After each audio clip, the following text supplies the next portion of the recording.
बिस्मिल्लाहिर्रहमानिर्रहीम। अस्सलाम वालेकुम रहमतुल्लाह। आप देख रहे हैं रूहानी बुक्स यूट्यूब चैनल।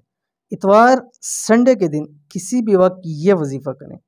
रब्बे काबा की कसम, पहाड़ के बराबर कर्ज भी चंद दिनों में उतर जाएगा। खुदारा ये ख़ास मौका ज़ाया मत करें। दिनों के वज़ाइफ में से आज संडे इतवार के दिन का ख़ास वजीफ़ा और ख़ास उन लोगों के लिए जो कर्ज़ के हवाले से परेशान हैं। ये कर्ज़दारों के लिए बहुत ही बेहतरीन नायाब वजीफ़ा है। लाखों का कर्ज है, हज़ारों का कर्ज है, करोड़ों का कर्ज है, अरबों का कर्ज है, दिनों के अंदर ख़त्म हो जाता है। जिसने ये अमल किया कभी नाकाम नहीं हुआ, जिसने ये अमल किया कभी नामुराद नहीं हुआ, जिसने ये अमल किया हो ही नहीं सका कि उसके कर्ज़ों से खुलासी ना मिले।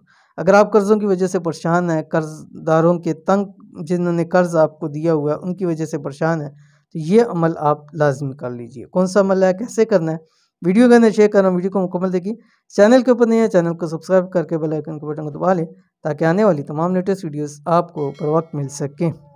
अगर आपके सर के ऊपर करोड़ों का कर्ज हो चुका है जिसे उतारने में आपको बहुत मुश्किलात का सामना करना पड़ रहा है, तो आज ये मौका है संडे इतवार के दिन का आपके पास सिर्फ एक दिन, यानी इतवार वाले दिन छुट्टी का दिन होता है, इजीली टाइम भी होता है, आसानी से आप कर भी सकते हैं। ये एक छोटा सा अमल ज़रूर कर लें। इंशाल्लाह दिनों में आपका सारे का सारा कर्ज उतर जाएगा। इतवार कर्ज के हवाले का ख़ास वजीफ़ा। इस वजीफ़े को बरोज़ इतवार ही करना है, बाकी आप कभी भी कर सकते हैं। जैसे कुरानी अल्फाज होते हैं, अहादीस में से होते हैं, ये चीज़ें होती है, आप किसी भी वक्त कर सकते हैं, कोई रोक टोक नहीं होती।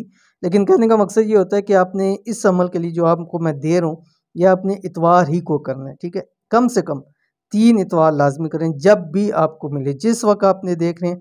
अगर इतवार के दिन ही देख रहे हैं तो इतवार से भी आप इसको शुरू कर सकते हैं। क्या पढ़ना है, आपकी स्क्रीन के ऊपर आ गया। बिस्मिल्लाहिर्रहमानिर्रहीम। ला इलाहा इल्लल्लाहु वहदहु ला शरीका लह, लहुल मुल्कु व लहुल हम्दु व हुवा अला कुल्लि शैइन क़दीर। ठीक है। इतवार वाले दिन किसी भी 3 नमाज़ों के अंदर, ठीक है, कोई भी आपको 3 नमाज़ें मिल जाए, आपने 3 नमाज़ों में लाज़मी पढ़ना है। अगर इतना टाइम नहीं मिलता फिर आप नेक्स्ट इतवार इस अमल को करें। नमाज के बाद आपने जब सलाम फेर लें, फ़र्ज़ नमाज के बाद 11 मरतबा दुरूद शरीफ पढ़ना है और इसके दरमियान में आपने 313 मरतबा ये पढ़ना है, ला इलाहा इल्लल्लाहु वहदहु ला शरीका लह, लहुल मुल्कु व लहुल हम्दु व हुवा अला कुल्लि शैइन क़दीर। ठीक है। फिर अव्वल आखिर में 11 मरतबा दुरूद शरीफ पढ़ के अल्लाह ताला से दुआ करें, इंशाल्लाह वो ज़रूर आपको इस कर्ज से निजात अता फरमाएगा। बहुत ही आला वजीफ़ा, बहुत ही ख़ास वजीफ़ा, ज़रूर कीजिएगा, फ़ायदा होगा। ये थी आज की वीडियो। उम्मीद करते हैं वीडियो पसंद आई होगी, इसको लाइक कीजिए, फैमिली फ्रेंड के साथ ज़रूर शेयर कीजिए। मिलते हैं नेक्स्ट वीडियो के अंदर, तब तक के लिए अल्लाह हाफ़िज़।